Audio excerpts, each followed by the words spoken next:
The lake was still dark when Halston Tech Tower lit up against the Chicago skyline, a column of glass and steel catching the first dull hint of morning. On the 40th floor, the boardroom glowed before the sun even cleared the horizon.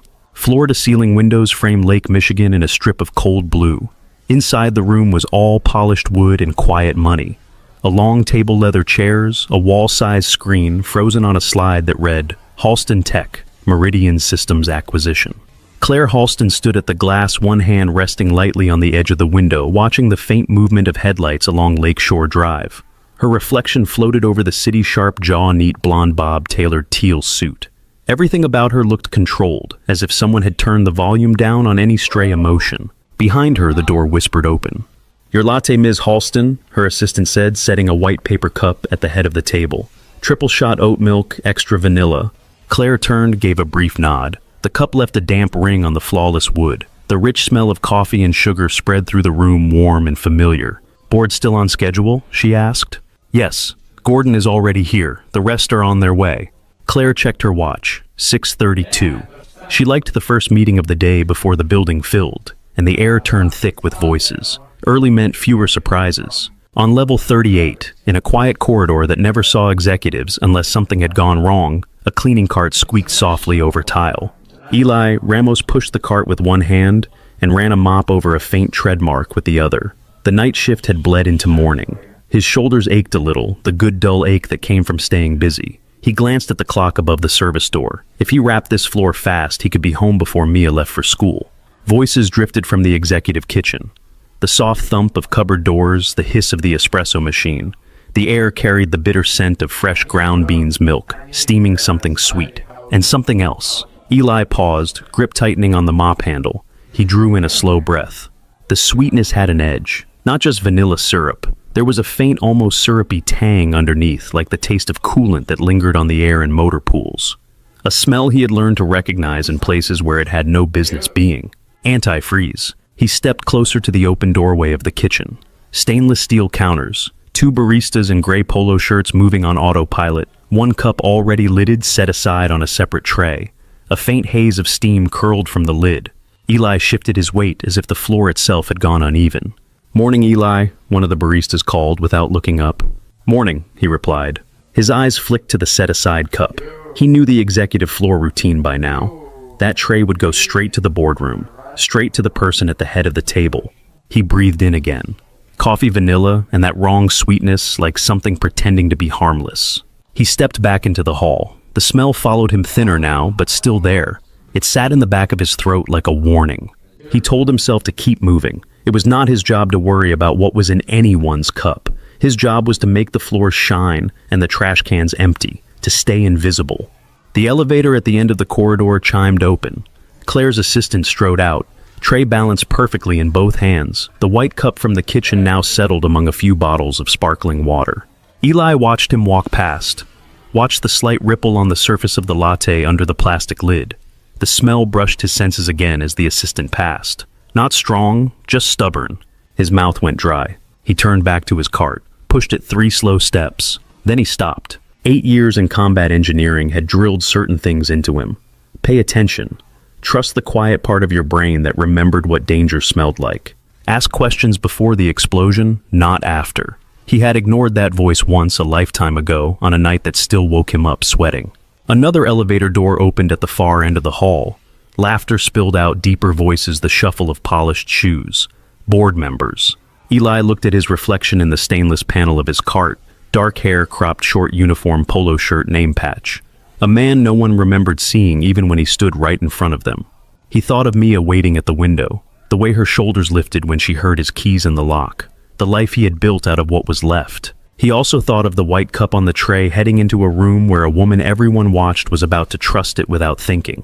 He left the cart where it was. On the 40th floor, Claire walked back toward her chair at the head of the table. Gordon Price, the CFO, sat 2 seats down, scrolling through something on his tablet, his tie already loosened despite the early hour. "You look tired," Gordon said without glancing up. "Then do not look," Claire replied, sliding into her chair. He huffed a quiet laugh. "We are close on this Meridian deal. One more pass on the numbers, we push it through." She reached for the latte, fingers circling the cup. The cardboard was warm against her skin. For a half second, the simple comfort of it cut through the tension in her shoulders. She lifted it halfway. The boardroom door slammed open. "Do not drink that," a voice said, rough too loud in the polished room. Every head turned. Eli stood in the doorway, chest heaving slightly, one hand still on the handle of his abandoned cleaning cart out in the hall.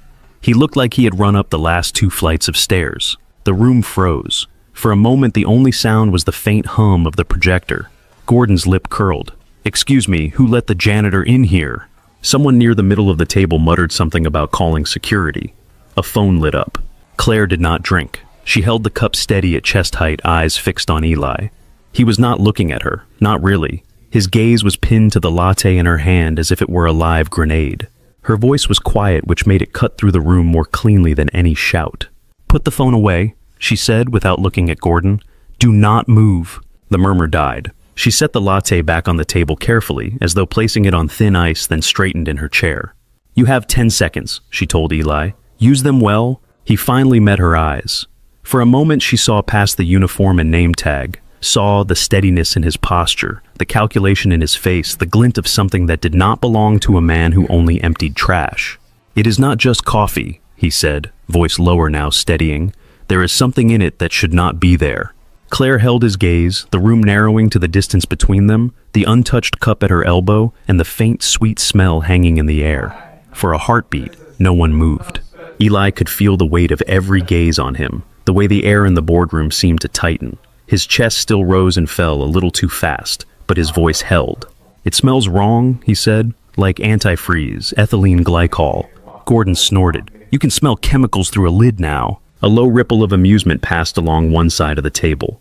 A few of the older board members exchanged looks that said this was beneath their time. Claire did not smile. "How do you know that name?" she asked. "And why should I believe you enough to disrupt a $700 million acquisition meeting?" 8 years in the Army Corps of Engineers, Eli replied. "You learn what is leaking before you touch it. Ethylene glycol has a sweet edge. You do not notice it unless you are trained to. I picked it up in the hallway, then again when your assistant walked by with the tray." Her assistant shifted color rising in his cheeks. "Ms. Halston, I watched them make it," he stammered. "I grabbed it straight from the counter. There was no one else in there."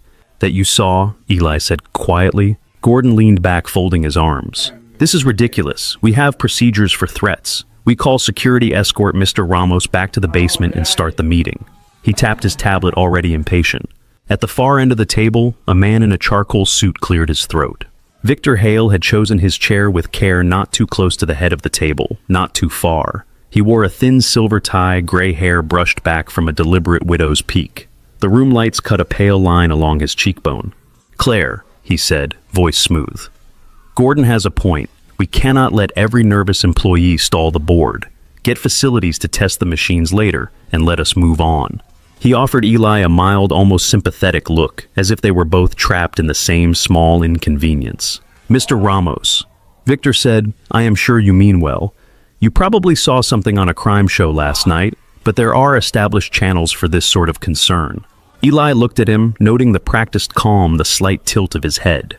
Victor's eyes, a cool, washed-out blue, did not quite reach the level of concern his tone suggested.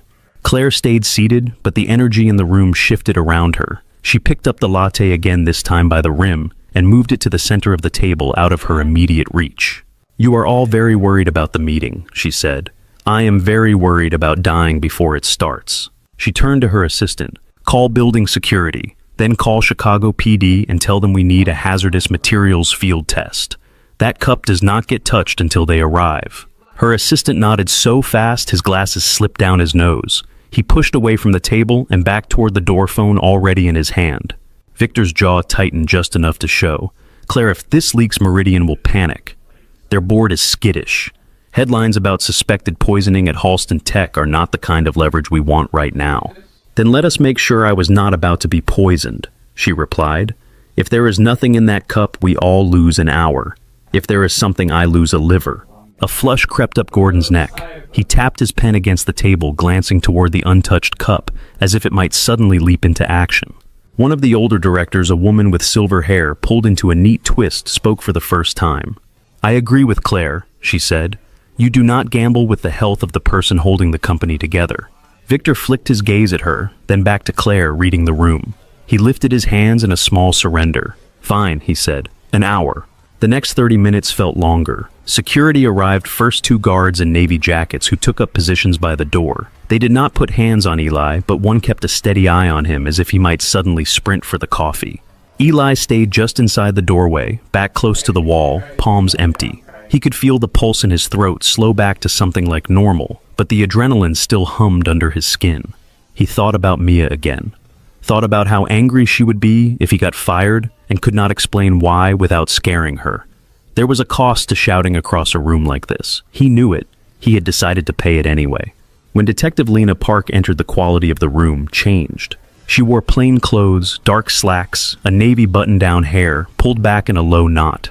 A badge hung from a lanyard around her neck. Her eyes did a quick sweep of the table, the windows, the coffee cup at the center, as if measuring distances. Detective Park, Chicago PD, Yusipu. Pui, she said. Somebody called about a contaminated drink. That would be me, Claire replied. Thank you for coming. The cup is there. No one has touched it since my employee raised the alarm. Good, Lena said. Let us keep it that way. She snapped on a pair of gloves and nodded to the tech who had come with her, a younger woman with a hard case that clicked open to reveal test kits. The board watched suddenly quiet, as if any stray sound might change the outcome. Eli smelled the sharp bite of alcohol wipes as Lena cleaned a small portion of the lid, the scent mixed with the faint sweetness still hanging over the table. His throat tightened again.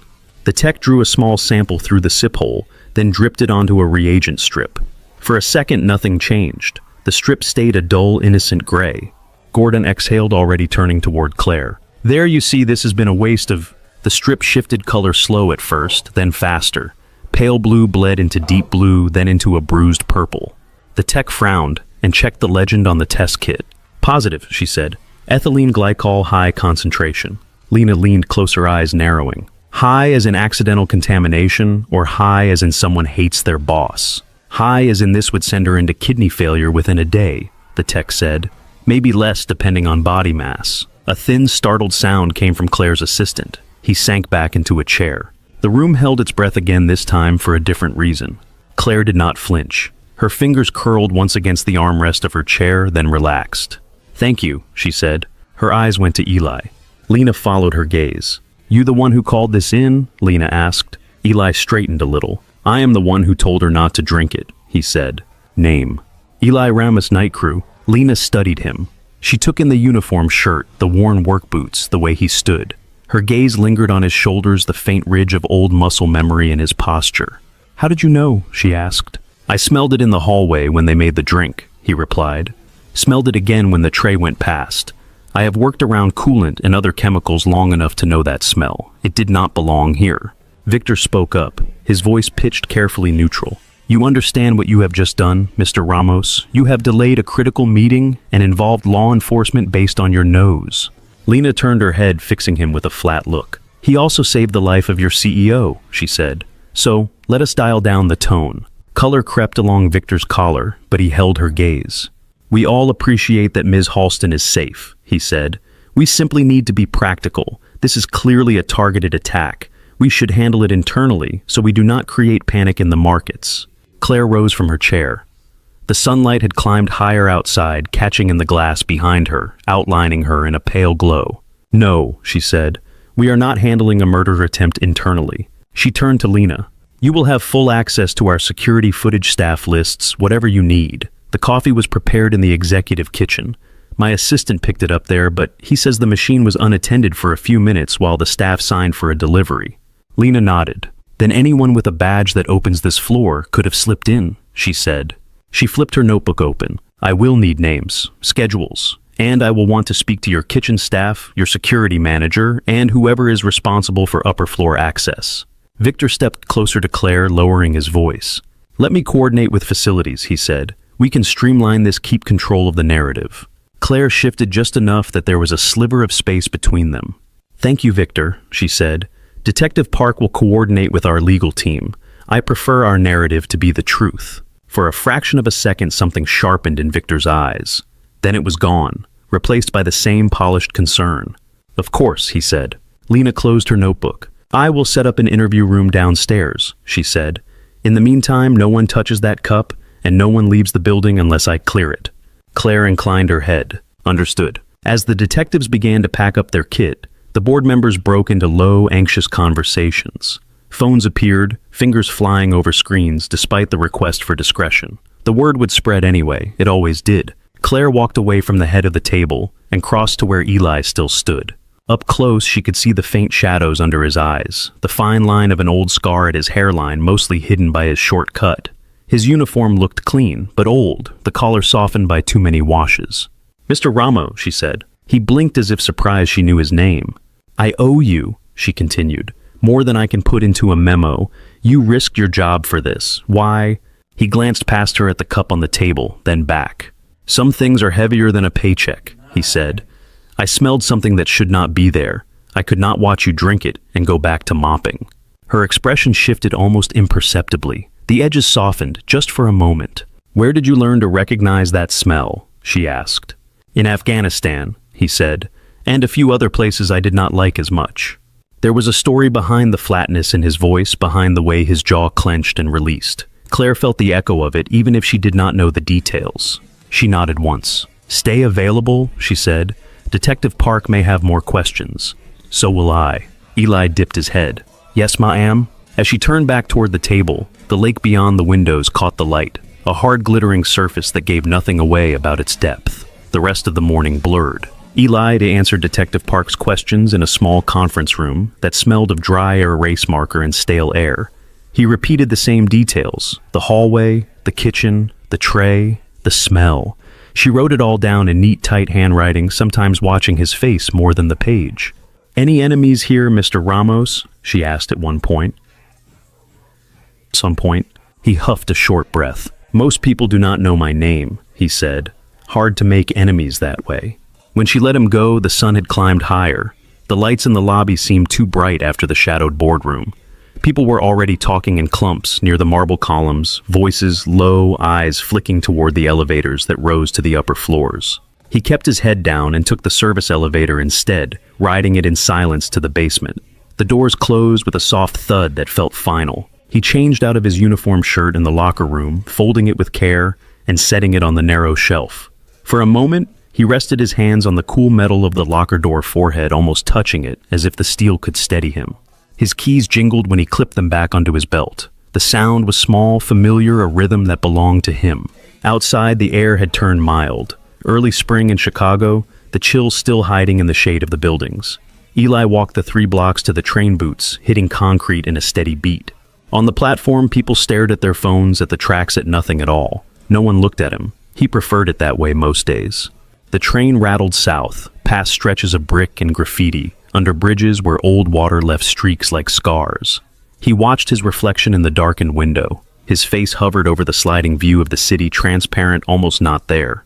In Pilsen, the streets felt narrower, closer. Murals climbed the sides of buildings, bright blues and reds and golds that stood out against the gray day. Eli turned the corner onto his block and saw the familiar shape of Mrs. Alvarez sweeping her front stoop. She paused when she saw him leaning on the broom. "You are early," she said. The sky did not fall at the tower. "Not yet," he said. She squinted at him, sharp eyes taking in the set of his shoulders, the tightness around his mouth. "You eat?" she asked. "I will grab something upstairs," he replied. "Mia in my kitchen," she said. "She finished her homework already. She is waiting for you." Of course she was. "Gracias," my mushet said. "You are welcome, mijo." He climbed the narrow stairs to their apartment. The paint on the banister had peeled in strips, exposing old layers underneath. His keys clinked as he searched for the right one. The sound bounced off the walls. Before he could fit it into the lock, the door flew open. Mia stood there in sock feet and an oversized t-shirt that had once been his. Her dark hair was pulled into 2 messy braids. A pencil stripe of graphite marked her cheekbone. "You are home," she said, as if she had been holding her breath the whole time. He smiled, the first real one all day. "I am home," he said. She stepped aside so he could enter. The apartment smelled like beans and rice, and the lemon cleaner Mrs. Alvarez favored. Sunlight slanted through the narrow windows, catching dust motes in mid-air. Mia shut the door and immediately wrapped her arms around his waist. "You are squishing my ribs," he said, but he did not move away. "You are late," she said into his shirt, "but not as late as yesterday." "I had to talk to a lot of people who liked the sound of their own voices," he said. She pulled back enough to look up at him. "Did you get in trouble?" "Not yet," he said. "I told the truth. We will see what that is worth." She nodded slowly as if that made sense. "They called from the school," she said. "Field trip money is due Friday." "Field trip, huh?" he said. "Where are they taking you this time?" "Science museum," she said, "with dinosaurs and space stuff. Mrs. Lynn says we will see a tornado in a glass tube." "That sounds dangerous." She rolled her eyes. "It is not real, Dad." He let her tug him toward the small kitchen table, where her backpack lay open folders and notebooks spread out. A math worksheet waited half-finished. The sight of it eased something in his chest. Normal life had its own weight, but it was a different kind. "As soon as I shower, we will look at this," he said, tapping the page. He moved through the narrow apartment on practiced paths. Bedroom, bathroom, back to the main room. The hot water in the shower was temperamental, more warm than truly hot. He let it run over his neck, his shoulders washing away the smell of cleaning chemicals and office air. Back in the bedroom, the box sat where it always sat, on the top shelf of the closet. Plain cardboard, edges softened by time. He had not opened it in months. It waited anyway. He reached for a clean t-shirt, then hesitated. His fingers brushed the side of the box. Maya's voice carried faintly from the other room, talking to herself as she read out loud from a worksheet. Eli brought the box down and set it on the bed. For a moment, he just looked at it. The tape had been peeled and pressed back again so many times that it no longer stuck properly. He lifted the lid. Inside lay the life he used to have. A framed photo on top, face down. He turned it over. Rachel in a white lab coat standing in front of a glass wall lined with beakers and flasks. Her dark hair pulled into a low bun, safety goggles perched on her head, crooked smile aimed straight at the camera. He remembered taking that picture, her saying, "You are making this a bigger deal than it is," even as she smoothed her coat and stood a little taller. He set the frame aside gently. Underneath lay his old diploma rolled at the edges. A few commendation certificates from the Army. A map printed on thin paper, creased and worn notes scrawled in the margins in Rachel's tidy handwriting. He unfolded it. It was not a real map of a place. It was her mind on paper. Arrows between trial phases, notes on dosing questions about side effects. At the bottom, a line circled twice. Patient reports blurred vision dizziness, not an official log. He remembered the night she wrote that. She had come home late, shoulders tight, eyes too bright. The apartment had been smaller then, but the smell of her shampoo had filled it anyway. She had sat at the same kitchen table where Mia now did homework, scribbling furiously. "They are pretending it is not happening," she had said. "If it is not in the file, it is like it does not exist. But it does. It is in their bodies." He had made her tea, laid a hand on her back. "You write down what you see," he had said. "Keep your own record." "I am thinking about going to the FDA," she had whispered, "blowing the whole thing up." "You know what that means," he had replied. "They do not get to hide behind numbers and call it acceptable loss." Later, after the accident, those pages had been all he had. That and the memory of her voice cracking near the end of their last phone call. "They know," she had said. "I think they know what I am planning. If anything happens to me, do not let them bury this. Promise me, Eli." Then the metallic screech through the phone, the sound of impact, the sudden silence. He could still hear it if he woke too fast in the dark. He set the map down and reached deeper into the box. Legal envelopes, letters with polite language and hard edges, the settlement agreement, the non-disclosure forms that had felt like signing away more than just words. "Your case is tragic, Mr. Ramos, but these things are complicated," the lawyer had said in a calm office with thick carpet. "Sometimes breaks fail. Juries are unpredictable. This fund will secure your daughter's future. It is the best option on the table." Eli had signed handshaking because the funeral home wanted payment and the rent was due, and Mia was 3 and could not stop asking where her mother was. He had walked out of that office carrying a folder and the sense that something heavy and invisible had been laid across his shoulders. Now, in the quiet of his bedroom, he thumbed through the old documents. The company name stared back at him from letterheads and email printouts. Armitage Biopharma, subsidiary lists, diagrams. At the bottom of one page, under a section about a restructuring after the scandal, a different name appeared. Hale Capital Partners. He had noticed it before and filed it under Too Big to Fight. Today the letters seemed to burn. Hale. Victor Hale. He closed his eyes for a moment, then opened them again. The papers did not change. From the other room, Mia called. "Dad, what does reciprocal mean?" "Give me a minute," he answered.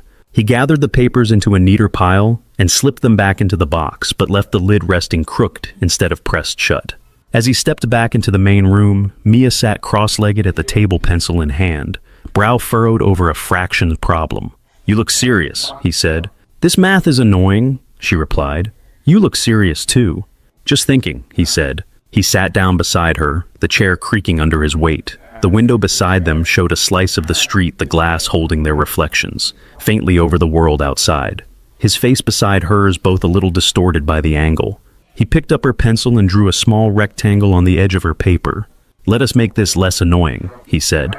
The week did not go back to normal. On the surface, Halston Tech Tower kept its routine. The revolving doors still sighed open at 7. The security guards still scanned badges with bored efficiency. Espresso machines still hissed in the executive kitchen. But there was a different current in the air. In the lobby, people spoke a little softer. In elevators, conversations broke off when someone from senior leadership stepped in. Someone had tried to kill the CEO with a cup of coffee, and no memo about ongoing cooperation with authorities could erase that. Eli felt it most in the small pauses. The way a junior analyst pulled her reusable bottle closer when he pushed his cart past as if he might spill something on it, just by being there. The way the receptionist in Human Resources stopped mid-greeting when she realized who he was, then covered awkwardly. "You are the one who you know," she said, fingers fluttering in the air, searching for a word that would not stick. "With the coffee." He gave a small nod, not sure what to do with the look in her eyes. Gratitude mixed with discomfort, like she was not sure if he belonged in a thank you card or in a problem file. In the days after the incident, Detective Park and her team set up shop in an unused office on the 15th floor. People went in and out with stiff shoulders and too bright smiles. Kitchen staff, security, assistants. Even Gordon came down once his tie properly knotted for the first time in years. Eli was called in twice more. The question stayed focused on the morning itself, then widened. "Notice anything off in the weeks before?" Lena asked. "Anyone hanging around where they should not be?" He thought about the way Victor always seemed to appear in hallways Claire had just left. The way his assistant hugged a stack of folders like they were more fragile than glass. None of it was technically wrong, just shaded. "I notice dust," Eli said finally. "Spills, doors that stick. I notice when people leave trash on the floor right next to a bin. I do not notice enough to put someone in handcuffs." Lena nodded slowly, accepting the limits of what he would say, or maybe what he could define. If Halston Tech had veins, Eli knew the ones that ran behind the walls. Service corridors, freight elevators, stairwells that executives never touched. Cleaning schedules had taught him the rhythms of the building. When the legal department stayed late. When the engineers on 23 ordered pizza and pretended not to be working past midnight. When the lights on certain floors never quite turned off. The executive floor used to be simple. Early mornings, late nights, predictable meetings. Now it had gaps. One evening, 4 days after the poisoning, Eli wheeled his cart out of the freight elevator on 39. He preferred to work his way up, finishing with the top floors. The cleaning schedule said the executive kitchen could be done after 9 when most of the tower had emptied. The kitchen was quieter than he expected. No baristas, no clatter of dishes. Someone had left a stack of cups by the sink lipstick ring staining the rims. He filled his bucket at the industrial tap, the water roaring for a moment, then settling into a steady flow. The smell of disinfectant rose as he added cleaner, a sharp citrus that cut through the lingering sweetness of syrups. When he stepped back into the hallway, the copier room door across from the kitchen was half closed, light spilling out in a narrow strip. The soft whir of a machine ran on longer than a standard print job. He had passed that room 100 times. Usually it was empty at this hour. From inside came the crackle of paper being fed into a shredder again and again. Short pauses, then another burst. Eli moved closer, mop tilted away from the carpet. Through the gap in the door, he caught a glimpse of a slim figure in a fitted shirt sleeves rolled to the elbow. The man's back was to him, shoulders hunched slightly as he fed a thick stack of documents into the machine. Victor's assistant. The shredder whined under the strain. A few strips of paper fluttered out of the side bin, landing near the door. Eli knocked lightly. "Excuse me," he said. "Just need to get the floors when you are done." The assistant jolted, nearly dropping the stack. "Almost finished," he said without looking up. "Come back later." A strip of paper near Eli's boot had slid just far enough into the hallway to be claiming neutral territory. He bent as if to pick it up. For a second, the words on it were still legible. A company header, Armitage Biopharma, a line of text underneath. Post-acquisition risk review. The assistant snatched it from his hand before he could read more. "Confidential," the man said, tone sharper now. His face had gone a little pale. "Seriously, man. Come back in 20 minutes. "Sure," Eli said. He backed away, rolling the mop bucket with him. The citrus smell from his cleaner trailed behind, trying to elbow out the burnt paper scent. In the reflection on the glass of a nearby frame print, he saw the assistant jam the rest of the stack into the shredder's shoulders, tight jaw locked. Eli finished the other side of the floor, first moving through empty offices and conference rooms. He wiped fingerprints off glass-straightened chairs, tossed empty cups. His body worked on autopilot. His mind did not. Armitage Biopharma. He had not said that name out loud in years.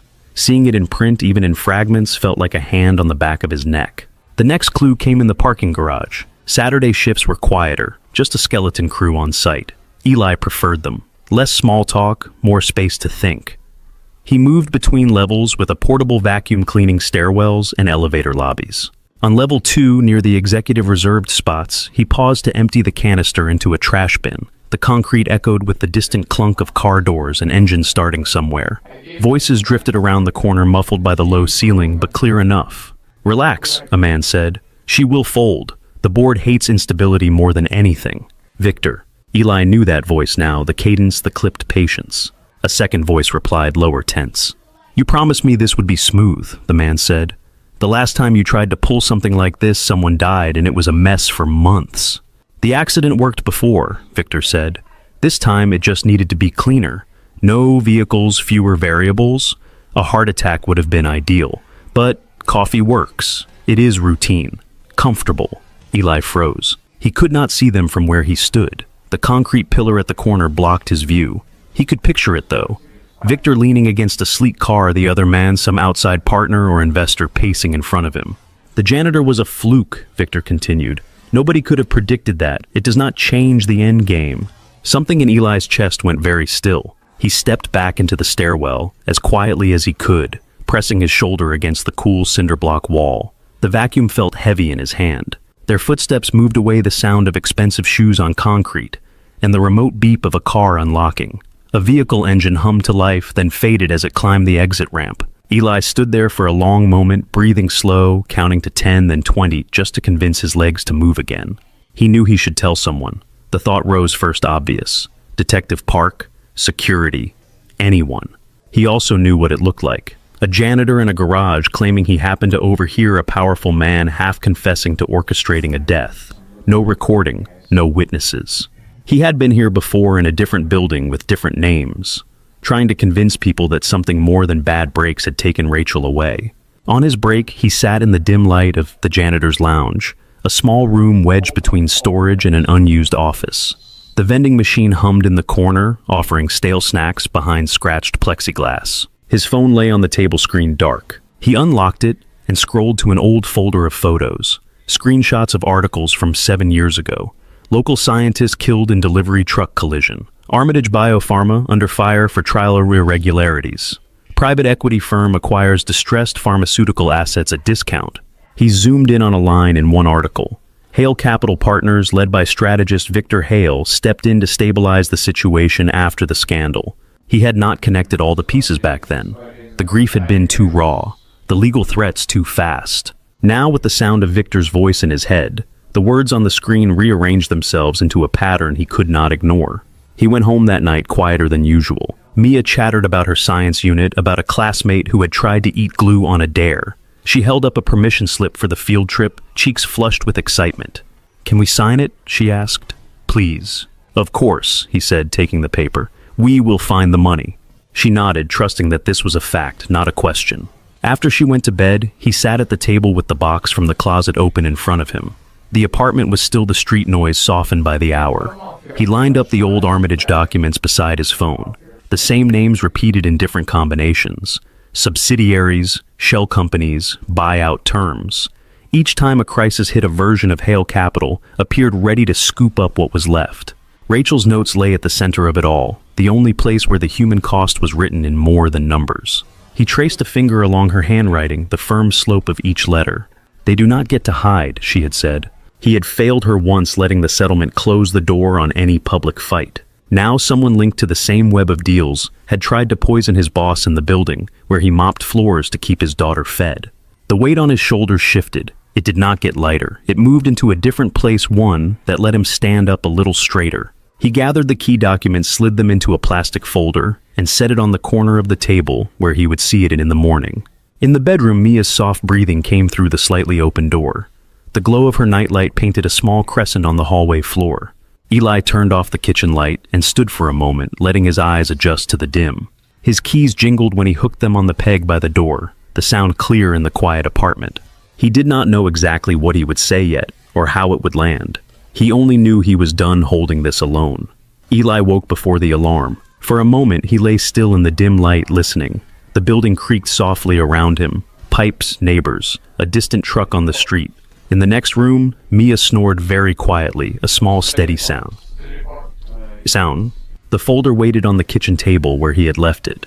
Its square outline was visible from the bedroom door, a darker shape in the half-light. He sat up, swung his feet to the floor, and felt the grain of the worn wood under his soles. His chest felt tight, but not like panic, more like he was standing at the edge of something that had been a long time coming. He dressed quietly, careful not to wake Mia. Jeans, work boots, the dark polo that marked him as Halston Tech Facilities.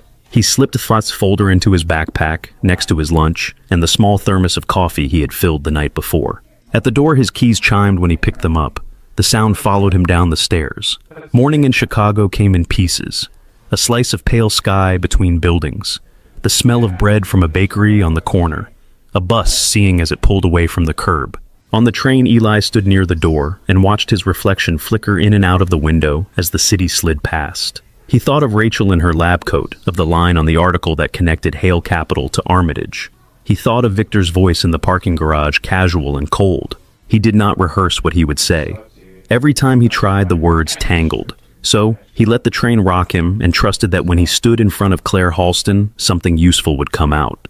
He arrived at Halston Tech Tower earlier than usual. The lobby still smelled faintly of floor polish from the overnight crew. Only a few people crossed the marble at that hour, mostly security and catering staff wheeling carts. He bypassed the service elevator and walked toward the main bank of lifts. The guard at the desk looked up, brow furrowing, as he saw Eli leave his usual route. "You need something, Eli?" the guard asked. 40th floor, Eli said. "I need to speak to Ms. Halston before the day starts." The guard hesitated. "You have a meeting?" he asked. "Not exactly," Eli said, "but she told me to stay available. Consider this me being available." The guard studied him for a second, then checked the log on his screen. "Fine," he said. "I will let her assistant know you are on your way up." He pressed a button on his console. One of the elevator's pinged doors sliding open. Eli stepped inside and watched the numbers climb. 15th, 21, 30, 38. His stomach noted the rise even if his face stayed still. On 40, the air felt colder. The boardroom doors were closed. Light spilled from the gap beneath. Voices murmured inside, low and distant. Eli did not slow. He turned toward the corner office instead. Claire's assistant sat at his desk outside her door tie, already straight hair combed so precisely it barely moved when he looked up. "You cannot just show up here," the assistant said as soon as he saw Eli. "This floor is restricted. If you need to speak to HR, you can send an email." "I need to speak to Ms. Halston," Eli said. "Now, if she has a minute, you can tell her it is about the poisoning and that it got bigger." The assistant's eyes widened at the word poisoning. His fingers twitched over his keyboard. "You cannot say that out loud out here," he hissed. "People will hear." "That might be the point," Eli said. The assistant blew out a breath and pushed back from his desk. "Fine," he said. "Wait." He disappeared into Claire's office, closing the door behind him. Through the frosted glass, Eli saw two blurred shapes. A pause. Then the assistant reappeared. "She will see you," he said, sounding surprised. 5 minutes. Eli stepped into the office. The room felt like a different world from the rest of the building. The windows took up an entire wall, the city spread below in shades of blue and gray. A long credenza along one side held neat folders and a single living plant that somehow managed to look disciplined. Claire stood near her desk blazer, off-white shirt sleeves rolled to her elbows. Her hair was pulled back into a low knot, one strand loose near her temple. A mug sat on a coaster by her keyboard, its contents dark and plain this time. "Mr. Ramos," she said, "you look like you did not sleep much." "Neither did you," he said. Her mouth tightened, not quite a smile. "You said this is about the attempt on my life," she said, "and that it just got bigger. That is not the kind of sentence you throw around before coffee." She gestured to a chair. "Sit." He sat, backpack still on one shoulder. The folder inside felt heavier than paper. Claire leaned back against her desk, rather than taking her own chair arms folded loosely. Up close, she looked tired, in a way the flawless makeup could not fully hide, but her eyes were clear. "Talk," she said. Eli unzipped the backpack and drew out the folder. The plastic was scuffed corners bent. He smoothed it once with his palm and set it on the edge of her desk. "My wife died 7 years ago," he said. "Her name was Rachel." Claire's gaze flicked to the folder, then back to his face. "I am sorry," she said, and it sounded like more than habit. "She worked for a pharmaceutical company," he continued. "Armitage Biopharma. She was a scientist on a trial for a new drug. She started seeing side effects that were not in the official reports. Patients getting sick in ways that did not line up with what the company wanted to show regulators." He opened the folder exposing Rachel's map, the printed emails, the old news articles. Her handwriting stood out in dark ink. "She kept her own notes," he said. "Wrote down what she saw. She talked about going to the FDA or a journalist, someone who would listen." He swallowed. The office was quiet except for the faint hum of the heating system. A week after she said that she was hit by a delivery truck on her way home. Official reports said brake failure, tragic accident. He slid one of the articles toward Claire. The headline was blurred from years of thumbprints but still legible. Turns out the company behind that truck and the company she worked for both ended up in the same kind of story, he said. Regulatory scandal, stock crash, then a rescue, a private equity firm stepping in to buy them at a discount. Claire picked up the article delicately, fingertips barely touching the edge. Her eyes scanned the lines. "Hale Capital Partners," she read, led by strategist Victor Hale. Her voice did not change, but something in the room did. Eli nodded. "I did not put it together at the time," he said. "I was busy trying to pay for a funeral and keep a 3-year-old from drowning in questions I could not answer. The lawyers for Armitage called it complicated. The police closed the file. I signed a settlement so my daughter could eat and go to school." He tapped the folder. "I kept the papers anyway, felt wrong to throw them out." Claire set the article down and picked up one of Rachel's notes. The ink had faded a little, but Rachel's firm, neat letters still traced across the page. "This is detailed," Claire said. "She was good at her job." "She was better than they deserved," Eli said. Claire looked at him over the edge of the paper. "And you think Mr. Hale was involved in more than a financial rescue," she said. "I did not know what to think until last week," Eli said. "Then I heard him in the parking garage." He told her about the conversation in the echoing concrete, about the line that had pinned him in place. The accident worked before. Her jaw tightened. "You are sure you heard him right?" she asked. "Yes," he said. "And even if I wanted to pretend I misheard, I cannot forget the rest. That the coffee was supposed to be cleaner, that I was a fluke." He let the words hang between them. Claire pushed away from the desk and walked to the window. The light framed her shoulders, drawing a sharp outline. She held Rachel's note loosely in one hand. "You understand what you are saying?" she said, not turning yet. "That one of my top executives was tied to a scandal that killed your wife, and is now trying to kill me to repeat a pattern." "I understand how it sounds," Eli said. "I also understand what it feels like to watch people with money and power explain away things that hurt real bodies." She turned, then facing him fully. "Why come to me?" she asked. "Why not take this to Detective Park, to a reporter, someone whose job is to chase this kind of thing down?" "I thought about it," he said. "The last time I tried, every door I knocked on led back to a lawyer who worked for someone like you." Her eyes flashed. "I am not someone like them," she said. "Then prove it," he replied, and heard the edge in his own voice. A beat of silence followed. The city outside moved on unaware. Eli let his shoulders relax a fraction. "I am a janitor," he said more quietly. "On paper. Before that, I was an engineer and a soldier. I know how systems work. I know when someone is running the same play twice. I do not have the reach to pull it apart. You do." Claire studied him for a long moment. She saw the tired lines on his face, but also the steadiness under them, the way he did not look away even when it would have been easier. "What do you want from me exactly?" she asked. "Be specific." "I want you to look at your own books," he said. "At every deal Victor has led. Every acquisition with a scandal attached.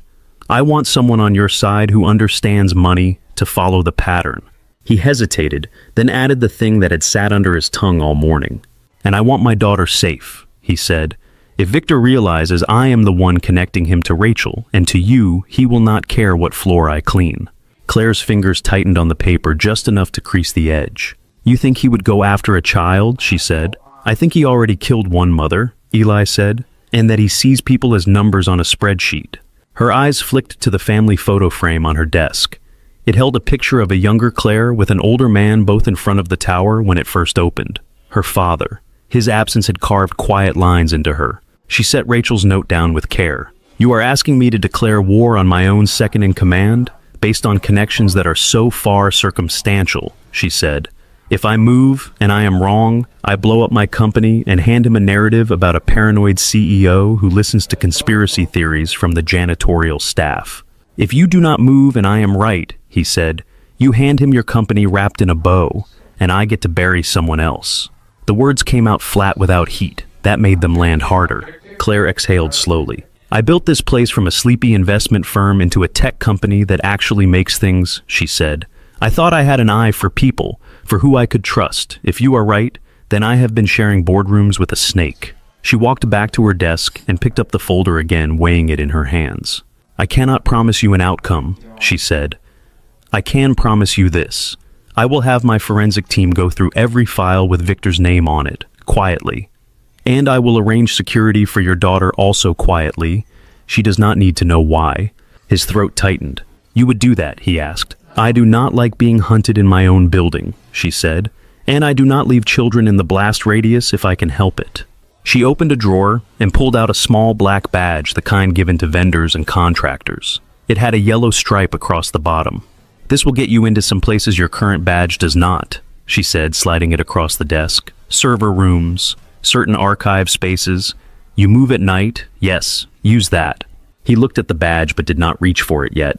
"You are trusting me a lot," he said. "I am trusting that a man who smelled poison in my coffee would rather find the truth than make something up," she said. "Do not prove me wrong." He picked up the badge. It felt light, but the access it represented did not. "What do I call you when we are not in front of your board?" he asked. "Claire is fine," she said. "When we are alone?" He nodded. "Then you should call me Eli," he said. "Mr. Ramos sounds like a school principal." A faint smile touched her mouth. "All right, Eli," she said. "Bring me what you find. I will do the same." He stood, slipping the badge into his pocket. As he left her office, the glass walls of the tower caught his reflection again. This time, for the first time in years, he did not see only a man with a mop. For the first few days, nothing looked different from the outside. The emails from Claire's office sounded like any other week. Follow-ups on the Meridian acquisition, market notes, a reminder about the all hands. The stock ticker on the lobby screen crawled along its usual line. Underneath, something had shifted. A file request from Claire bypassed Victor. A late-night calendar block appeared, marked only as internal review. 2 people from accounting were summoned quietly to a closed-door meeting on 22. At night, when the office lights thinned to a few scattered squares across the glass face of the tower, another layer of work began. Eli became part of that layer. He still pushed his cart along familiar routes, but the badge in his pocket opened doors he used to pass without a glance. Server rooms with cool air and humming racks. Archive spaces that smelled of paper and dust. On the second night after Claire handed him the badge, he stood outside a records room on 19. The door clicked under his hand. Inside, metal shelves ran in neat rows. A single fluorescent strip light buzzed. Claire was already there. She had traded her blazer for a dark sweater, sleeves pushed to her forearms. Her hair was clipped back. A table in front of her was covered in folders and printouts. "You are late," she said without heat. "Elevators do not listen to me," he said. A brief smile touched her mouth. "My team pulled everything with Hale's name on it," she said. "Deals, emails, board minutes. It is too much for one person." "You have a building full of analysts," he said. "They are busy making sure the street does not panic over the word poisoning," she replied. "And I am not ready for Victor to know how deep I am digging." Eli stepped closer, reading labels on the folders. Meridian, Armitage, company names he did not know, each tagged with dates and numbers. "Where do you want me?" he asked. "Start with anything tied to regulators," she said. "Investigations, recalls, lawsuits.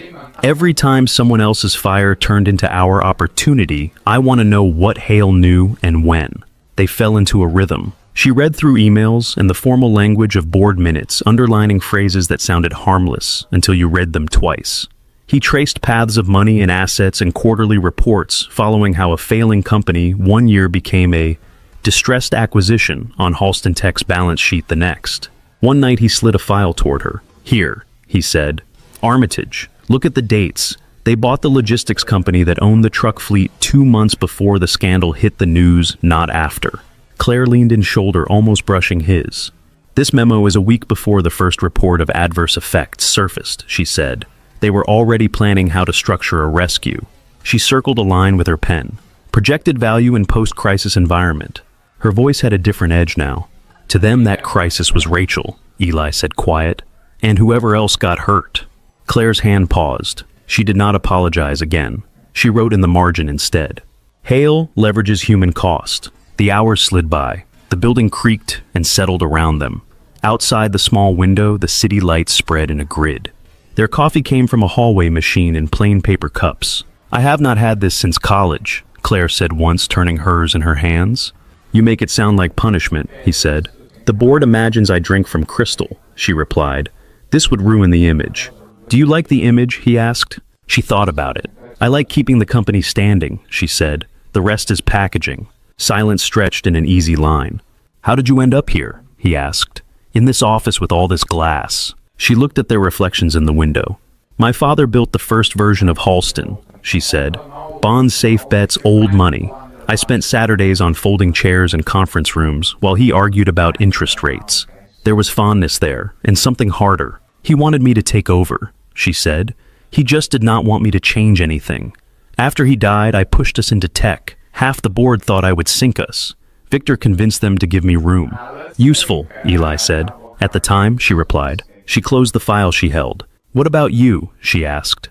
How does an engineer and a soldier end up working nights with a mop? After Rachel died, I tried to fight, he said. Lawyers' meetings. They buried me in paper. The settlement paid for the funeral and set up a small fund for Mia. That was it. He leaned on the table. I could not keep up certifications without a job, he said. Could not get a job without the certifications. The army was done with me.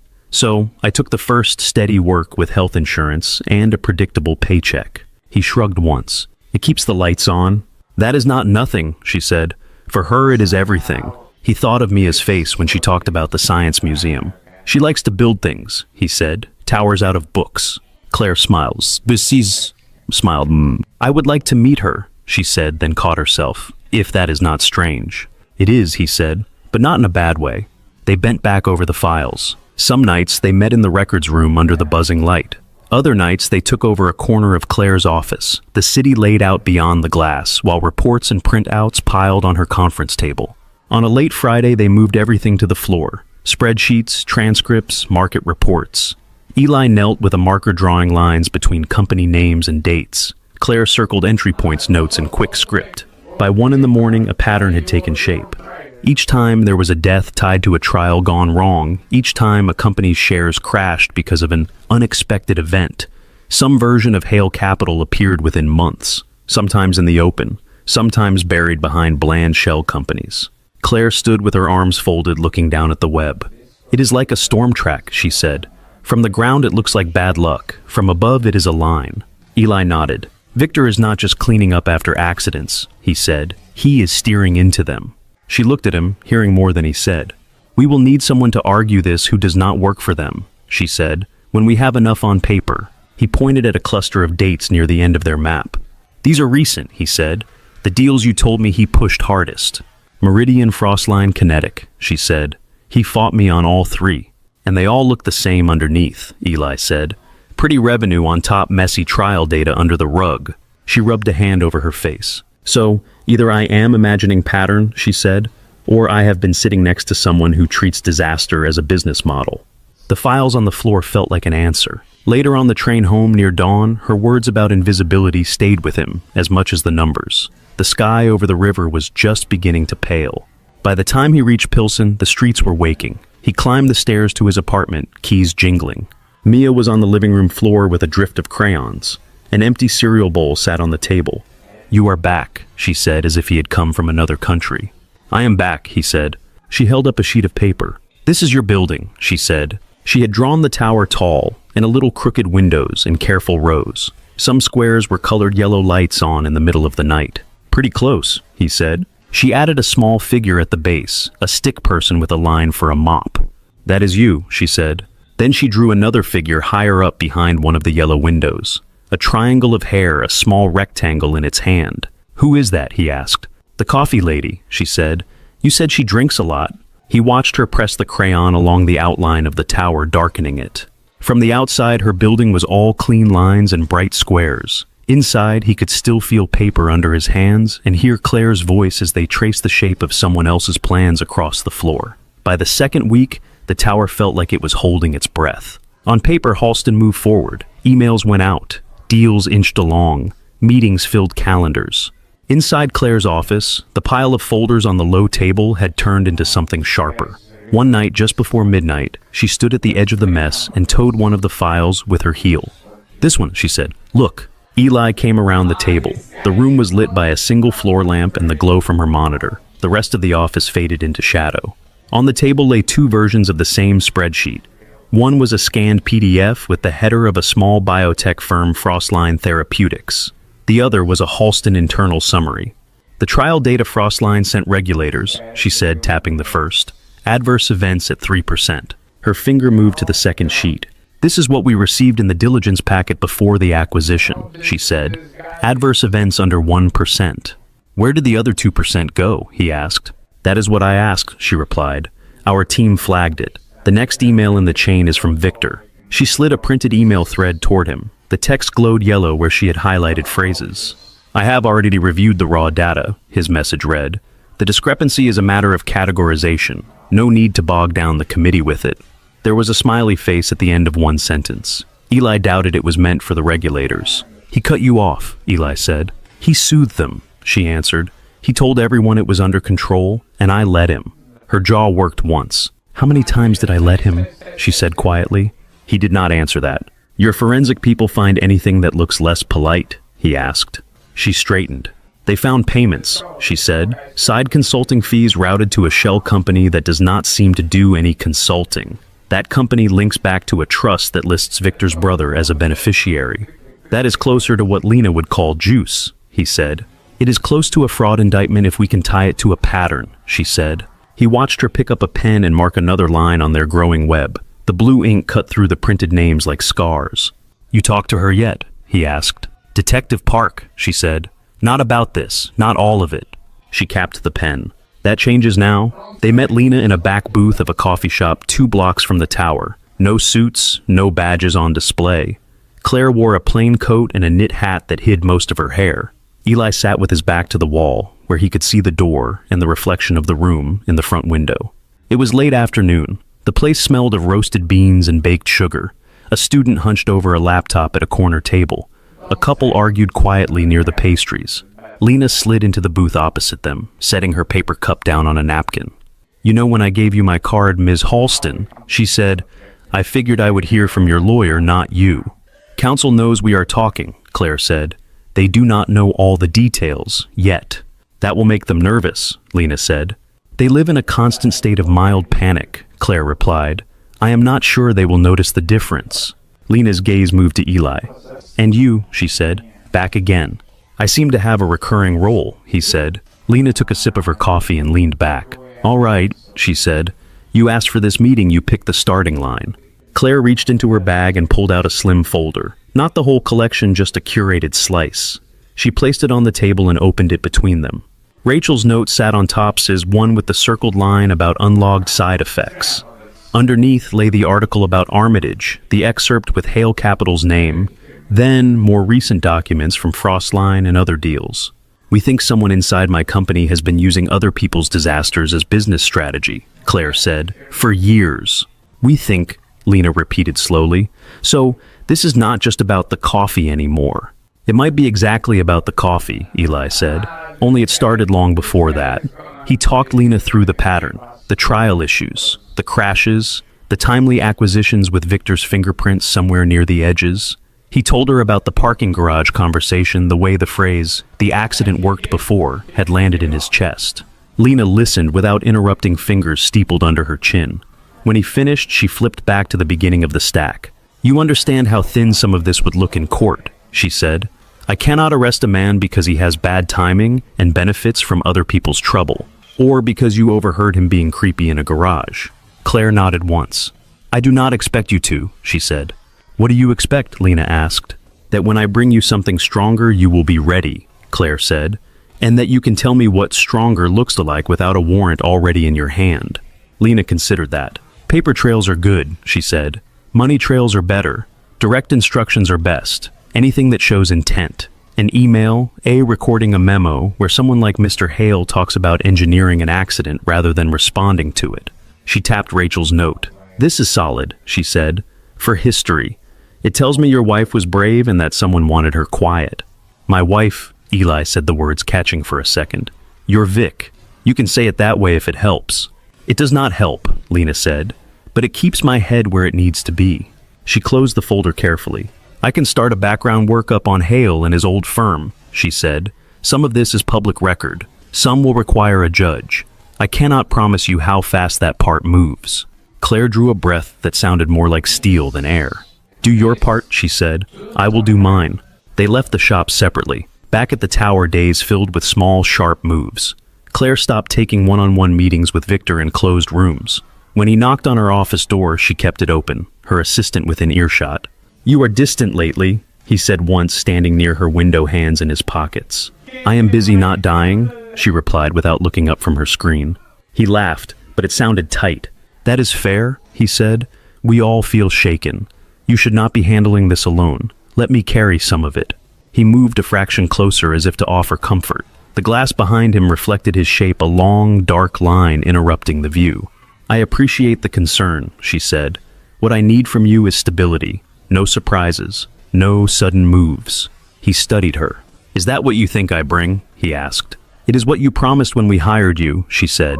His expression softened. And have I broken that promise? He asked. She lifted her gaze to his. I suppose we will find out, she said. He smiled, faint and unreadable, then left her office. On the nights she and Eli met, the stack of material with Victor's name on it grew. They found a line in a compliance report where adverse event files were marked destroyed per consultation, with a note referencing an internal meeting Victor had chaired. They found a set of draft talking points prepared for him before an investor call after the Armitage scandal, emphasizing isolated incidents and strong leadership through crisis. Does he ever write things down that are not sanitized? Eli asked. Not in channels he expects to be archived, Claire said. So we look where he forgets, Eli said. Security logs, call routing, the places he thinks are automatic. The next night they met with an ally Claire had not told Eli about yet. Her name was Priya. She ran internal security, the kind that worried about networks and firewalls more than guards at doors. Her office sat behind a door with no nameplate and a single camera in the ceiling. She eyed Eli when he walked in, then glanced at Claire. So this is the nose, she said. This is Eli, Claire said. He has been helpful. Priya shrugged. Fair, she said. Helpful nose. She turned to her monitors, a bank of 6 screens glowing with lines of text and tiny video squares. You asked about Hale's activity, she said to Claire, without triggering any alerts. Is that possible? Claire asked. It is possible if I do not write anything down that mentions his name, Priya said, which I have not. She brought up a log file. This is badge access for the executive level for the week before your little coffee problem, she said. Hale's keycard shows up at the usual times. She tapped the screen. But his phone's location data has him still in the building an hour later on 3 nights. The card says he left. The phone says he did not. He gave his card to someone, Eli said. Or used a maintenance pass, Priya said. Or used the stairs. People get creative when they want to be invisible. She clicked again. Also, the camera in the executive kitchen had a 6-minute outage the morning of the incident, she said. Logged as routine maintenance. No ticket, no signature. 6 minutes is enough to pour something, Eli said. Priya nodded. Plenty, she said. The footage before and after shows normal kitchen activity. So, either the universe glitched at a very convenient time, or someone did a partial wipe. She pulled up a different screen. And then there are calls, she said. Your friend Hale has been using conference rooms on lower floors for phone conferences that do not hit our official bridge. The audio is not recorded as part of our usual compliance policy, but the rooms still have mics for AV. Can we recover anything? Claire asked. Priya's mouth curved. You are the CEO, she said. I can do many things. A day later, she slid a small drive across her desk to Claire. This is from a room on level 6, she said. Last Tuesday, 9:14 p.m. Scheduled as strategy session. No one else booked it.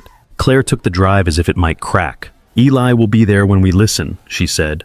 In that case, Priya said, I suggest doing it somewhere quiet and not on email. That night, the three of them crowded around a laptop in the records room. Shelves loomed around them, filled with the paper ghosts of older deals. Priya plugged in the drive and clicked play. At first, there was only room noise, a chair scraping, the distant thump of footsteps in the hall, then a door closing with a soft click. Victor's voice filled the small space, flattened a little by the mic, but still unmistakable. Look, we are almost there, he said. The board is already questioning Claire's judgment after the attack. All we need is a nudge. A second unfamiliar voice answered muffled. You are sure nothing links back to you? The man asked. Of course, Victor said. Everything went through intermediaries, contractors, shell entities. If anyone takes the fall, it will be 3 circles out. There was a pause, the rustle of paper. Besides, Victor said, tone lighter, this is not new territory. You remember Armitage? Everyone screamed at first. Then they cashed their checks. The words dropped into the room like stones. Eli felt his hand close into a fist on his knee. Priya glanced at him, then back at the screen. On the recording, the other man shifted. Armitage was messy, the man said. The scientists, the press, the hearings. You promised this would be smoother. And it will be, Victor said. The accident worked before. This should have been cleaner. A private moment, a tragic outcome. Instead, some janitor decides he has a hero complex. Claire's jaw clenched. We adjust, Victor went on. We lean into her paranoia. We build a case that she cannot handle the strain. By the time this is over, the board will be begging for someone who looks calm. The sound of ice clinking in a glass picked up near the mic. And you will be there, the other man said. Of course, Victor said. I always am when the smoke clears. Priya stopped the recording. The room rang with the sudden absence of his voice. That enough intent for you? She asked quietly. Claire stared at the laptop muscles in her throat working. It is enough to burn him, she said. Eli felt something uncoil in his chest. Not relief, not yet, but the sense that finally the weight he had been carrying was turning into something solid he could throw. The next morning, an email went out from the office of the board chair. The subject line was simple. Emergency session. All directors. Mandatory attendance. The boardroom looked different when it was full. All 20 chairs were taken. Extra seats lined the wall. A few senior managers hovered near the back, pretending to check their phones. The lake outside glittered a strip of silver under a pale sky. The long table held no laptops today, only printed folders in front of each director and a carafe of water that no one touched. Claire sat at the head of the table. Her navy suit was immaculate, her hair pinned back, her expression composed. A discreet bandage on her hand from a recent blood draw was the only hint she was not made of stone. Eli stood near the far wall next to a sideboard. He wore his regular work polo clean, with his name patch stitched over the pocket. He knew he did not belong in a room like this. Claire had insisted. I want them to look at you when we talk about this, she had said. Now he kept his hands loosely clasped, chime of keys. Silenced eyes moving over faces he had seen only in profile before.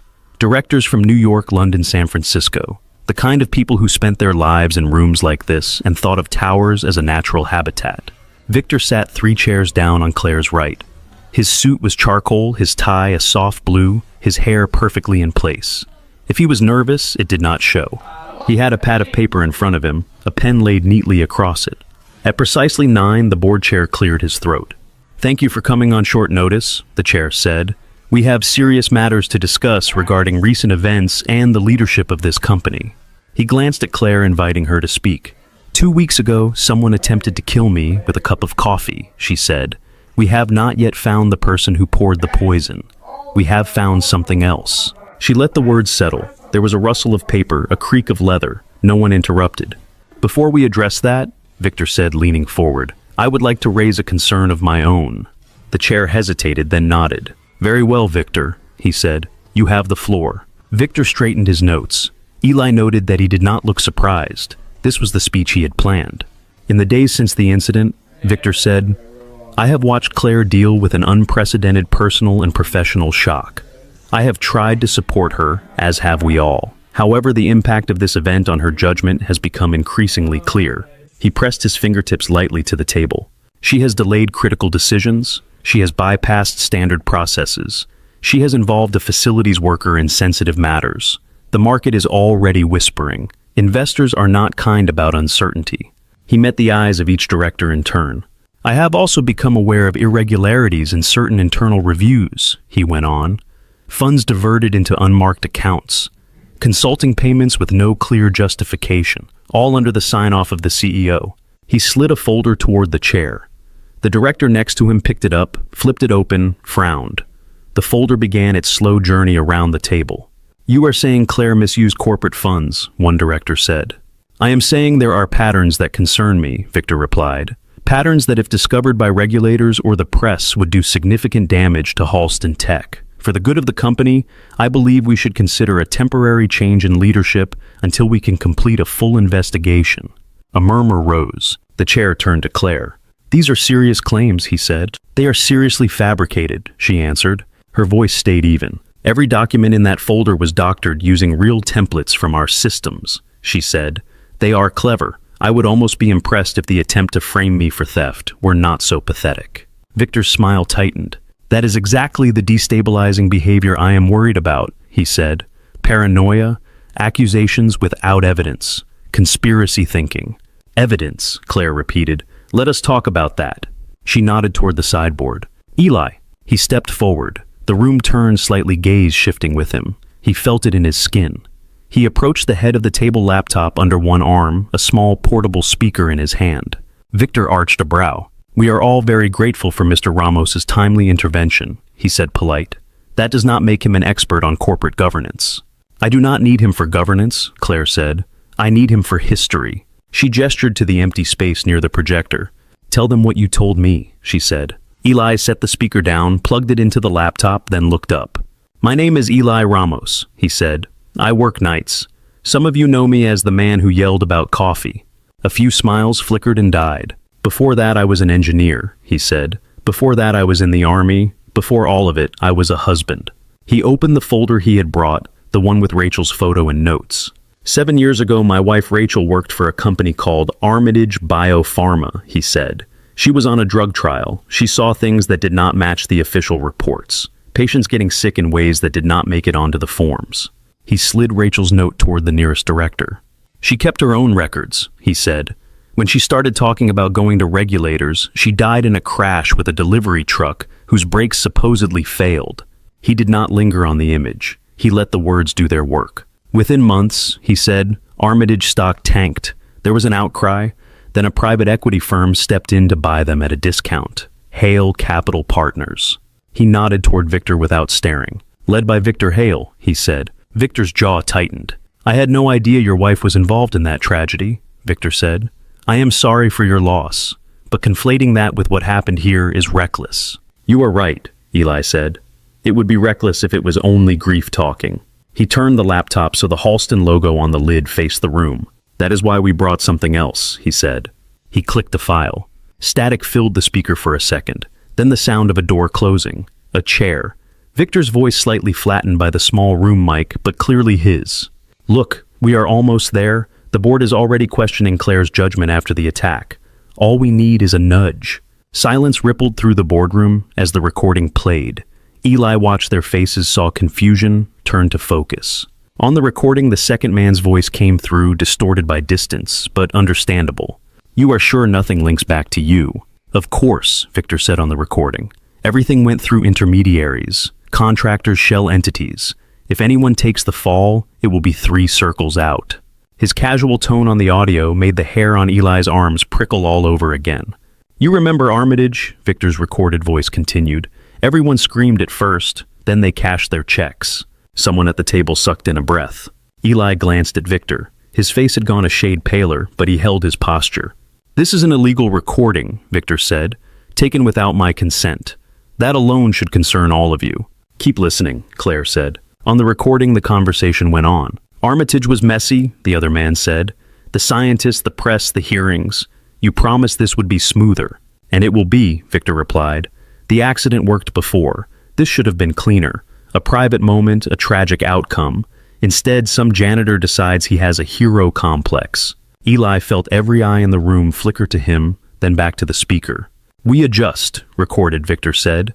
We lean into her paranoia. We build a case that she cannot handle the strain. By the time this is over, the board will be begging for someone who looks calm. Claire reached over and stopped the playback. The quiet that followed had a different weight. One of the older directors, the woman with the silver hair, picked up the folder Victor had circulated earlier. "These documents," she said slowly, "if they are fabricated, they shore up that story. A paranoid, corrupt CEO. A calm second-in-command swooping in." She looked at Victor. "You wanted this meeting," she said, "to finish the narrative." Victor spread his hands. "Anyone can splice audio," he said. "Take words from different conversations and stitch them together. You have no proof that is my voice. And even if it were, it proves nothing about the coffee." "It proves intent," another director said, "at least toward the CEO." "It proves you knew about Armitage as more than a headline," Claire said. "You called Rachel the scientist as if she were a line item." Victor's attention snapped to Eli. "I never mentioned his wife," Victor said sharp. "Not to you, not to anyone." Eyes widened around the table. Eli did not smile. "That is interesting," Claire said, "because until today no one here heard her name." Victor opened his mouth, closed it again. For the first time, the smooth surface cracked. The door at the far end of the room opened. Detective Lena Park stepped in, badge on her belt. Another officer at her shoulder. She took in the room in a glance. The laptop on the table, the pale faces, Victor sitting very still. "I hope I am not interrupting," she said. "We were just discussing proof," Claire said. "You might be able to help." Lena nodded. "I listened to the same recording yesterday," she said. "I also have logs tying that conference room to Mr. Hale's badge and his phone, plus a judge who agreed that gave us probable cause." She reached into her coat and pulled out a folded paper. "Victor Hale," she said, her voice steady. "I have a warrant for your arrest on suspicion of conspiracy to commit murder, securities fraud, and obstruction of justice." The room spun a little at the word murder. Someone's chair creaked as they shifted away from Victor by inches. "This is ridiculous," Victor said. He stood abruptly. "Claire, tell her this is a misunderstanding. You know how deals look in the dark. You brought me in for that reason." "I brought you in because I thought you could be trusted," Claire said. "I was wrong." He took a step along the side of the table. "If you let this go to the press," he said, "you will burn with me. The market will not care who signed what, only that Halston Tech is knee-deep in scandal." "They will care that we cleaned our own house," Claire said. Lena moved closer, the officer at her side.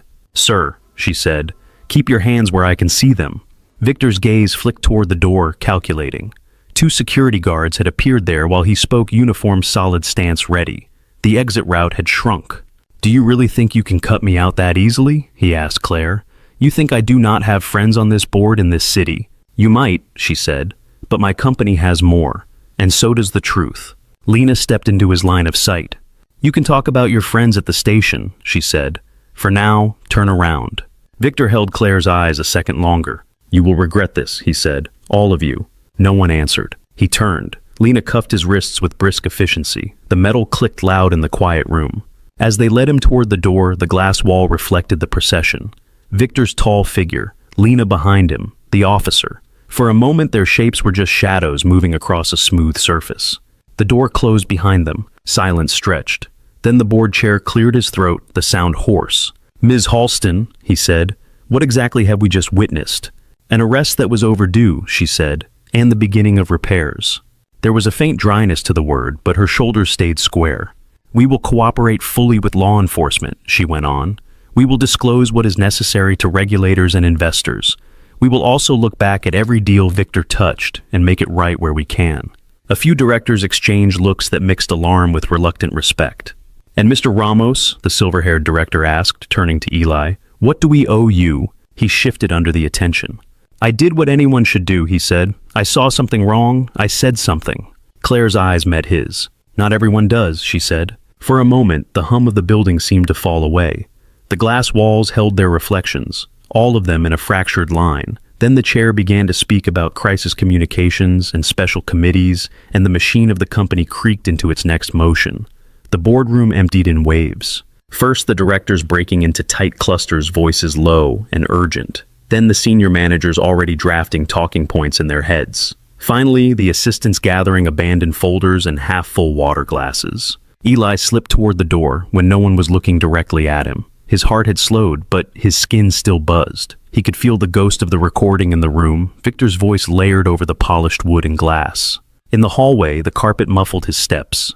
The view from the windows looked the same as always. Lake sky, distant boats. It felt wrong that the world outside had not shifted. Mr. Ramos. He turned. Claire stood just outside the boardroom, a folder in one hand, the cuff of her shirt showing where she had pushed back her jacket sleeve. There was color in her cheeks that had not been there earlier, a mix of adrenaline and something like relief. "You walked out without letting anyone shake your hand," she said. "I do not think they know what to say," he replied. "I am their boss," she said. "They will learn." For a moment, they just stood there, the murmur from the boardroom fading behind the closed door. "Detective Park wants to talk to you again," Claire said, "but not today. She is busy getting paperwork aligned with that recording." "I will be around," he said, "at least until someone decides the janitor has too many opinions." Her mouth tightened. "If anyone suggests that they can talk to me," she said, "what you did in there took more nerve than anything I saw at that table." He shrugged, looking past her down the hall. "I just told the truth," he said. "Same thing I did 7 years ago in a smaller room with cheaper chairs. And this time people listened," she said. He did not answer that. She shifted the folder to her other hand. "I have been thinking about how to say thank you," she said. "There is not a script for this in the CEO handbook." "You do not owe me anything," he said. "You got justice for Rachel. That is more than anyone else tried." "I owe you more than a line in a press release," she replied. "You did not just save my life. You helped save this company from someone who would have gutted it and walked away." She drew a breath. "I want to offer you a position," she said. "Head of security engineering or investigations or both. We can build it around you. Full salary, full benefits. No more night cart. No more invisible corridors." The words landed like a weight and a lift at the same time. For a second he saw it. An office with a door that had his name. Daylight hours. A paycheck with more zeros. Mia's field trip funds taken care of without thinking twice. The look on her face when he told her. And behind that another picture. Someone in the cafeteria pointing, whispering. That is the janitor Claire pulled up. The one from the story. The curiosity, the pity, the gossip. He shook his head. "I appreciate it," he said. "I really do, but I cannot take that." Her brow furrowed. "You would rather keep cleaning floors?" she asked. "I would rather not feel like I jumped 10 rungs because I happened to be standing in the right hallway with a nose for trouble," he said. "I spent a long time being something else before I picked up a mop. If I move, I want it to be because I can do a job, not because I make a good headline." Claire studied him. "You are not a headline to me," she said. "I know," he said, "but you are not the only one in the building." He glanced down at his hands. "There is one thing you could do," he added. "Two, actually." Her posture shifted, interest replacing offense. "Name them," she said. "First," he said, "I want a scholarship fund in Rachel's name. For kids who lost a parent in the kind of mess she died in. Corporate accidents, trials gone wrong, whatever you want to call it. Enough to cover school for them without their remaining parent having to sign away the rest of their life." Claire nodded slowly. "That is feasible," she said. "We can seed it with company money and let other firms contribute if they have a conscience. Call it whatever you want," he said, "as long as her name is on it and the kids get what they need." "And the second thing?" she asked. He let out a breath. "I want to go back to school," he said. "Finish my license, get current on the engineering side. I cannot afford it on a janitor's pay, not with rent and Mia. If Halston confront the cost, I will work for it. Pay it back by working for you or paying the money, whatever you decide. I just need a way back into the person I was supposed to be." She did not answer right away. The light from the window caught in her eyes. When she spoke, her voice was softer. "Do you know how many executives come to me asking for retention bonuses, stock options, golden parachutes?" she said. "Not one of them has ever asked me to pay for a stranger's education, or their own for that matter. I guess their lives took different roads," he said. "It says something about yours," she replied. She straightened. "All right, Eli," she said. "We will set up the Rachel Ramos Memorial Scholarship. Legal and comms will help me structure it, so it actually works for the people it is supposed to help." She paused. "As for your schooling, consider that an investment," she added, "not a favor. Halston Tech needs engineers it can trust. When you finish, we will talk about the role that makes sense." He felt something in his chest loosen. "I do not know how to say thank you for that," he said. "Do what you always do," she said. "Show up. Tell me the truth. The rest we figure out." The next days filled with movement. Press statements went out. Halston Tech announced full cooperation with the investigation into Victor and an internal review of past acquisitions. The stock dipped, then held, then began to edge upward as analysts praised the board for swift and transparent action. Buried a few paragraphs down in the second wave of coverage, another announcement appeared. Halston Tech to establish Rachel Ramos Memorial Scholarship Fund for families affected by corporate negligence and trial misconduct. The article showed a picture of Rachel that Eli had given them. The lab coat, the crooked smile. The caption called her a scientist whose concerns were not heard soon enough. He clipped the piece and taped it inside the box from the closet above her notes. At work, people treated him differently in small ways. A young analyst brought him coffee once, hands a little shaky. "I just wanted to say thank you," she said. "My mom works in a hospital. If something like that had happened to her and no one listened..." He nodded, not trusting his voice. In a corner office, an HR representative walked him through enrollment forms for night classes at a state college across town. They talked about transfer credits, prerequisites, tuition vouchers. "It will be a lot working full-time and taking courses," she said. "I have done harder things," he replied. At home, the news arrived in pieces for Mia. He told her about Victor without using his name, a bad man at work, a recording, the police. He told her about the scholarship, about other kids whose moms or dads were gone getting help. "Like mom?" she asked. "Like mom," he said. He said. They sat on the couch, her feet tucked under his leg, the city a soft blur beyond the window. "Will they know her?" Mia asked. "The kids?" "They will know her name," he said. "They will know someone like her mattered." She considered that, then nodded. "And you are going back to school," she said. "That makes you like me." "Terrifying," he said. She poked his arm. "We can do homework at the same time," she said. "You with your boring numbers, me with mine." "It is all boring until you build something with it," he said. That night, she pulled out her crayons and folded a piece of paper in half. On the front, she drew the tower again. This time, the windows were straighter. At the top, she wrote in big letters, "Thank you, coffee lady." Inside, she drew 3 stick figures. One tall, one medium, with a triangle for hair, one small with braids. They all held hands. "Can you give it to her?" Mia asked, sliding the card across the table. "I can try," he said. The next morning, he left the card with Claire's assistant, who looked at it for a second longer than necessary before setting it gently on top of her schedule. That Saturday, just before dinner, someone knocked on the apartment door. Eli wiped his hands on a dish towel, expecting Mrs. Alvarez or a neighbor with a package. When he opened the door, Claire stood in the hallway. She wore jeans and a soft gray sweater, her hair loose around her shoulders. In one arm, she held a paper bag from a grocery store. In the other, a board game with bright colors on the box. For a moment, they simply stared at each other, the fluorescent light in the hallway buzzing. "I hope this is not strange," she said. "Mia sent me an invitation in crayon. I thought it was an order rather than a request." Behind Eli, Mia's voice piped up. "Is it her? Is it the coffee lady?" She darted into view, socks sliding on the floor, eyes wide. "You came," Mia said. Claire's shoulders eased. "I did," she said.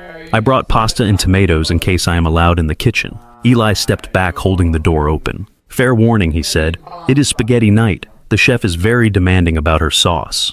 "I can follow orders," Claire said. The apartment smelled like garlic and onion. Mia had lined up jars of spices on the counter, small hands already orange from crushed tomatoes. The 3 of them moved around each other in the narrow kitchen, bumping elbows, laughing when the pasta water boiled over, and Mia shrieked with delight. At the table, the spaghetti tasted better than it should have for something that came from a budget grocery list. Mia announced that the secret ingredient was love and too much oregano. Claire solemnly agreed. After dinner, they cleared plates. Eli washed Claire-dried, Mia stacked dishes with serious concentration. The domestic rhythm felt easy in a way that surprised him. Later, the board game spread across the coffee table. Mia beat them both, crowing with satisfaction. At some point, she ended up half sprawled between them, on the couch, head drifting against Claire's side, eyes drooping. When her breathing evened out, Eli went quiet at the sink, rinsing the last glass. He looked back at the couch. Claire sat very still, one hand resting lightly on Mia's hair. The light from the lamp softened her features. The city glowed faintly through the window, their reflections layered over the view. "This feels strange," she said quietly, when he came back, not wanting to wake the girl. "In a good way. Not many board meetings end like this," he said. She looked down at Mia, then up at him. "Thank you for letting me be here," she said. He sat on the other end of the couch, close enough to feel the warmth of them both. "Seems fair," he said. "You saved more than a company." She did not answer, but her fingers moved gently through Mia's hair, and the room settled into a quiet that did not feel empty. Spring turned into summer before they noticed. The snow along the river disappeared. Trees in the parks leafed out. The wind off the lake stayed sharp, but the light felt less thin. On the 3rd floor of a state college on the west side, Eli sat in a classroom with desks too small for his knees. A whiteboard at the front held a half-erased equation. Fluorescent lights hummed overhead. Students in hoodies yawned and scrolled their phones. He sat up straight, pencil moving across his notebook. Statics, load distributions, moments, numbers and lines that used to be muscle memory. At first his brain had creaked like an old door. Slowly the hinges loosened. Halfway through the term, his professor stopped at his desk after class. "You have done this before," she said. "A lifetime ago," he replied. She smiled. "Some things stay," she said. He thought of that later, when he sat at the kitchen table, with Mia, both of them bent over homework, her spelling words, his problem set, 2 piles of paper, 2 mugs of cheap cocoa, 1 box of crayons. "Your numbers look worse than mine," she said, peering at his calculations. "They will look better when I erase less," he said. She grinned. "You will catch up," she said. "You are stubborn." She got that from both parents. At Halston, Tech rebuilding began in small steps. Internal memos shifted from crisis tone to plans.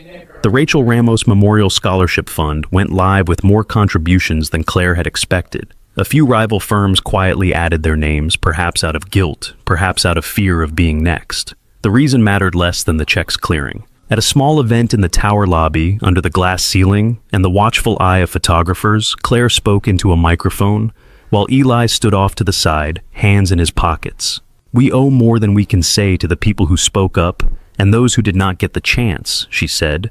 "This fund is one way to honor that." Behind her, a plaque hung on the wall.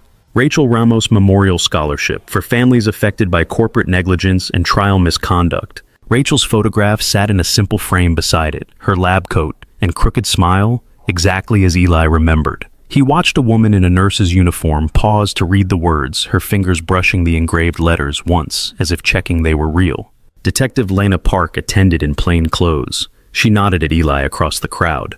"Audio tested clean," she had told him a few weeks earlier. The judge liked it. So did the jury. Victor had traded his window office for a cell. The trial had been steady and dry, full of documents and charts. In the end, the recording had cut through the paperwork. The words "the accident worked before" had played to a silent courtroom. The jurors had watched him with the same expression Eli had seen in the boardroom once, calculating, then done.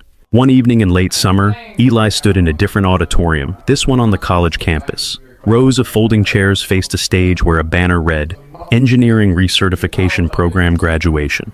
He wore a rented gown that hung a little awkwardly on his frame.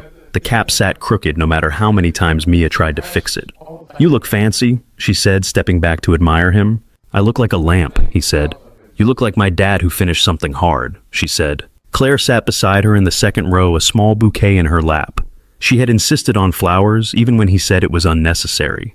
"You get flowers when you cross a stage," she had told him. "It is the rule." When his name was called, he walked across the stage accepting the certificate from the dean. The applause from the crowd blurred into a wash of sound. One set of hands clapped louder than the rest. Mia stood as he reached the stairs down, bouncing on her toes. Claire rose more slowly, but her face shone with the same pride. Outside, the sun hung low over the parking lot, turning the cars into bright shapes. Mia took his hand in one of hers and Claire's in the other. "So now you are an engineer again," Mia said. "Are you still a janitor too?" "Not officially," he said, "but I still know how to fix a vacuum when it eats a paper clip." She scrunched her nose. "Good," she said. "That thing is scary." In the months that followed, his job title changed on the company directory, Head of Sustainable Engineering, Halston Tech. The office they gave him was small by executive standards, with one glass wall and a view of the river between 2 taller buildings. His work looked different now. He spent his days in meetings with designers and project managers and sometimes Priya from security planning systems that used less power and wasted less of everything. He liked it. The numbers turned into real changes. New materials, new designs, floors that shone without harsh chemicals. He still walked the old routes sometimes, through service corridors, past the executive kitchen. The camera that had blinked out 6 minutes on a bad morning now had a new log system and redundant backups. Priya had shown him the code. "Just in case someone gets creative again," she had said. One Friday evening, he stayed late to finish a report.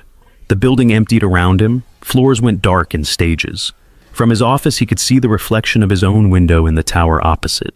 He saved the file, shut down his computer, and took the elevator to the lobby. His keys felt lighter on his belt these days. He still clipped them there out of habit. The chime when he walked into his apartment was part of how Mia measured the day. At home, the smell of pancakes reached him before he opened the door. It was not Sunday, but that did not seem to matter. Inside, Mia stood on a chair by the stove, spatula in hand. Claire was at the counter mixing something in a bowl. Both wore flour on their shirts. "You are early," Mia said. "You are messy," he replied. Claire turned cheeks pink from the heat, and maybe something else. "We had a long argument about whether pancakes are only for mornings," she said. "We have decided they are not."